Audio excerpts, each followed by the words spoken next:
Okay, go. Yes. So what happened where I was now in the story? So what happened is that the Caribbean people that came, they were already, remember, Caribbean people had just gotten their freedom from slavery. These people are already accustomed to work like in plantations and stuff like that. And Caribbean people are migrant people. So they needed the situation in the Caribbean of these what new free people. They're trying to build up themselves as human beings. So immigration for them was like the order of the day. They will just go where they have to go to earn a living like every migrant and to come home. So minor kids went to the Caribbean, and you have documents in the libraries and in the archives where you see they advertise. They put things in the newspaper, advertising for workers to come and to Costa Rica for the construction of railroad to stay for 1 year, right? But previous to that, why they had to go to the Caribbean is that, of course, because of the racist ideology that they inherited from the colonials. They wanted people to come and work. They, meaning the government of 1870s, they wanted Europeans. So you find in the documentation of 1872 that they are doing all their utmost best to attract those immigrants. But as I told you, no one wanted to come to Costa Rica. Costa Rica is this little backward country. No mines, no nothing, so no mineral. People who wants to go to this little country. So in their effort at the beginning, they're trying to attract these people, and you find it in the documentation, they can't find them.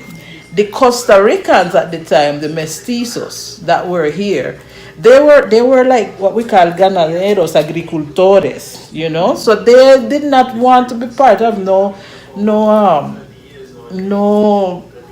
organization that hiring people. So the government at the time was trying to attract these workers, the national workers, and they did not believe in the project. So that is the background to the reason why they had to bring the Caribbean people, or the Caribbean people got here. So Minor Kid, because of his language, he went to the English-speaking Caribbean, but not only to the English, to the Caribbean in general. But in our case, the Costa Rican case, were the Jamaicans who were the ones who answered to the call in large numbers. So they came, and originally it was, just like every immigrant, just for a short amount of time. But the project ran into a lot of economic problems because they got, Costa Ricans leave everything to minor kids, and banks from from England loan them money, and confusion. So the project lasted almost 20 years. So what that meant, that is almost a generation. So those immigrants that came, they started to have children. You understand? And that is how we became the blacks in Costa Rica. Thank You you. understand? And they brought over, to the and west. then they had them working in Guanacaste and in Cartago. So then, like for example, in Cartago, you have what they call La Puebla de los Pardos. Pardos mean mix. So you have, up to now, you still can find the area where they were, in that period in history. But again, they mix up.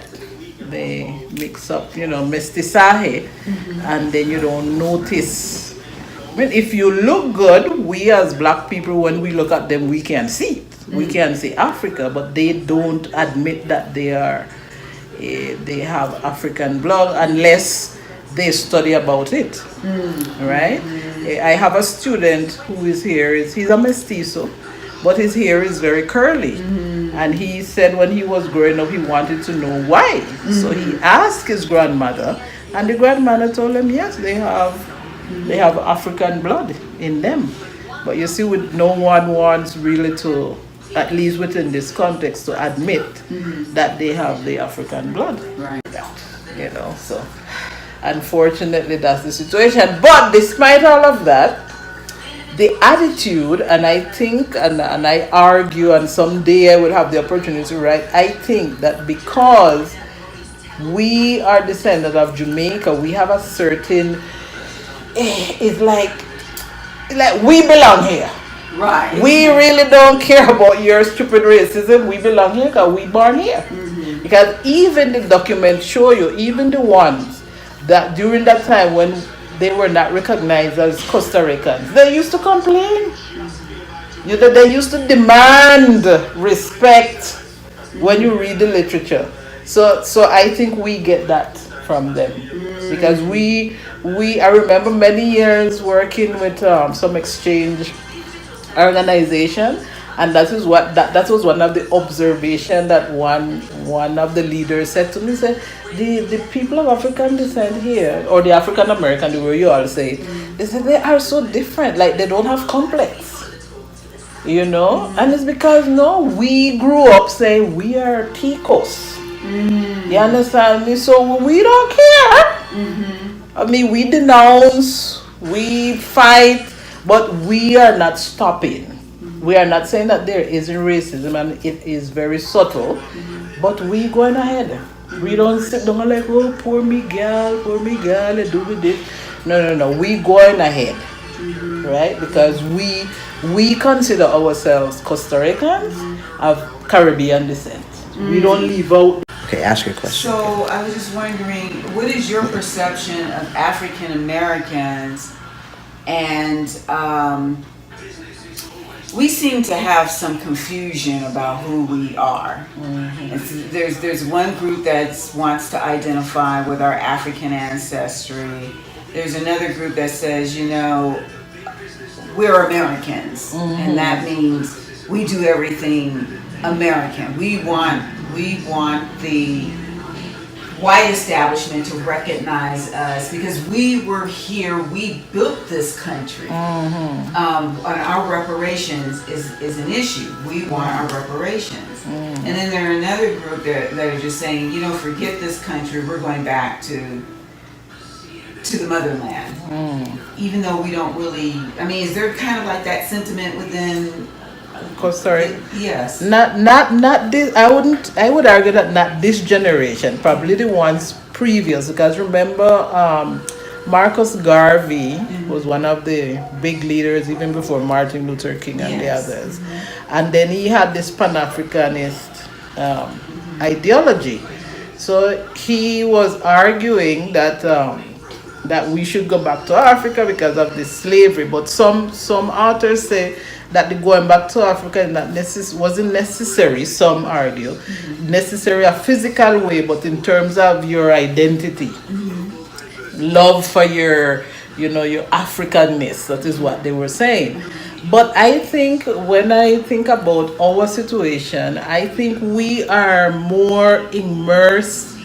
We did not have our racism is manifested different from yours. Yours is very direct, it is very overt, it is very violent. Plus the Jamaicans, when they came, that wasn't like a slave thing. That was in response to a request. Exactly. To work. Yeah, it was to work, but still discrimination was there. Exactly. So that's why Marcus Garvey was so important for them, because he kind of amalgamate, the Black Caucus in this part of the world. You understand? Was discrimination, conditions for Black people was, lower than the average person and stuff like that. But because the racism was not that overt, I think it helped them to navigate, to navigate. And then you have, I think the population probably wasn't that large like you all. So then I think it was easier to manage in terms of ideology. And of course you still have people that would tell you that we are Costa Ricans and we're not Black. Because I have heard that. No, I am Costa Rican. I am Costa Rican, I am not Black.